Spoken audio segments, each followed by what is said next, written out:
বাতের মধ্যে 3.5 হাত লম্বা চুল দেখে গা শিউরে উঠলো। নতুন বউ, এখনো তাকে পুরোপুরি বুঝে উঠতে পারিনি। কিছু বলা উচিত হবে কিনা বুঝতেছি না, তবুও সাহস করে বলে ফেললাম, বাতের মধ্যে একটা চুল পাইছি। বউ তখন বলল সরি, আমি বুঝতে পারিনি বলে চুলটা নিয়ে গেল। মনে মনে বললাম মেয়েটা লক্ষ্মী আছে, নিজের ভুল বুঝতে পেরেছে। 1 মিনিট পর বেডরুম থেকে এক গাদা চুল নিয়ে এসে তরকারির মধ্যে চুবিয়ে দিয়ে বলল, এবার ঠিক আছে। আমি হা করে তার দিকে তাকিয়ে থাকলাম। এমন অষ্টম আশ্চর্য মেয়ে আমার বংশের কেউ দেখেনি। একটু অভিমান নিয়ে বেডরুমে চলে গেলাম। রাতের খাবার আর হলো না। বেডরুম থেকে থালা বাসনের মিউজিক শুনতে পাচ্ছি, বুঝাই যাচ্ছে সে রেগে আছে। অথচ রাগ করার মতো আমি কি কিছু বলেছি? কি এক বিপদে পড়লাম। বিয়ে তো নয়, এ যেন এক মধুর জ্বালা। হঠাৎ বাসন ভাঙ্গার আওয়াজ কানে এলো। পা পিছলে পড়ে গেল নাকি। দৌড়ে কিচেনে গেলাম, গিয়ে দেখি সত্যি সত্যি আছাড় খেয়ে পড়ে গেছে। হাত ধরে টেনে তুললাম। প্রশ্ন করা উচিত হবে কিনা ভাবছি, অত শত না ভেবেই জিগাইলাম, কেমনে পড়লা? সে 5টা প্লেট ও 2টা গ্লাস হাতে নিয়ে খাড়া থেকে দুরুম ধাক্কা ফ্লোরে পড়ে গেল।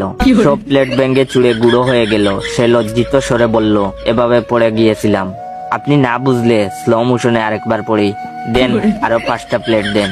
আমি থপদা মেরে তার দিকে তাকিয়ে রইলাম। সে মুচকি হেসে বলল, প্লেটই তো ভাঙছি, হৃদয় তো আর ভাঙ্গিনি, এত চিন্তার কিছু নেই। আর হ্যাঁ, আমার মাথার চুল মাথায় থাকলে আপনি যতটা পছন্দ করেন, বাতে গেলেও ততটা করতে হবে। আমারই তো চুল, গ্রিনার কি আছে? আমি চুপচাপ শুয়ে পড়লাম। মাথা জিম মেরে আছে, বোধ হয় ব্লাড প্রেশার বাড়ছে। মশারি টাঙ্গিয়ে নেব কি না ভাবছি। যদি না টাঙ্গাই আরেকটা ঝামেলা হয়ে যেতে পারে। আর মুড়া দিয়ে উঠে মশারি টাঙ্গিয়ে নিলাম। সে এসে ফুসফুস করে ফুলতে লাগলো। তার তালগুল বাঁধানো বাপসাপ দেখে বললাম, আবার কি হয়েছে? সে বলল, সব কাজ যদি তোমাকে করতে হয় তাহলে আমাকে বিয়ে করলে কেন? আমি কি সামান্য মশারিও টাঙ্গাতে পারি না? তার 180 ডিগ্রি অ্যাঙ্গেলে পল্টি মারা দেখে আমার যার পণ্যাই অবস্থা হলো। সে আজ থেকে আর আমার সঙ্গে শুবে না, কিছুতেই না। 1 ঘন্টা আধ্যাত্মিক তেল মারলাম, তারপর কিছুটা শান্ত হলো। কি যেন কি মনে করে আমার পাশে এসে শুয়ে পড়লো।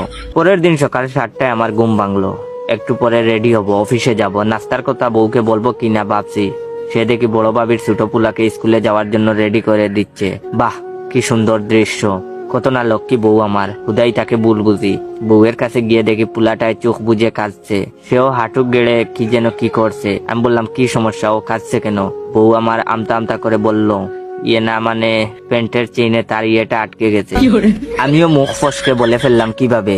সে তখন আমার প্যান্টের চেইন নিচের দিকে এক টানে খুলে আবার উপর দিকে আরেকটা হেসকা টান দিয়ে বলল, এভাবে। আমি জিহ্বা বের করে দিলাম এক ভয়ঙ্কর চিৎকার। চোখ খুলে দেখি হাসপাতালে ভর্তি। বংশের বাতি করে অনেকগুলো ব্যান্ডেজ মারা।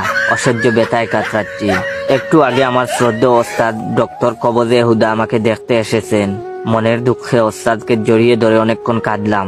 কাঁদতে কাঁদতে বললাম, ওস্তাদ, মানুষ বিয়ে করে কেন? ডক্টর হুদাল লম্বা একটা দীর্ঘশ্বাস ছেড়ে বললেন, মানুষ বিয়ে কেন করে এটা জানার জন্য আমিও একবার বিয়ে করছিলাম, কিন্তু বিয়ের কিছুদিন পরে ভুলে গেছি বিয়ে কেন করছিলাম।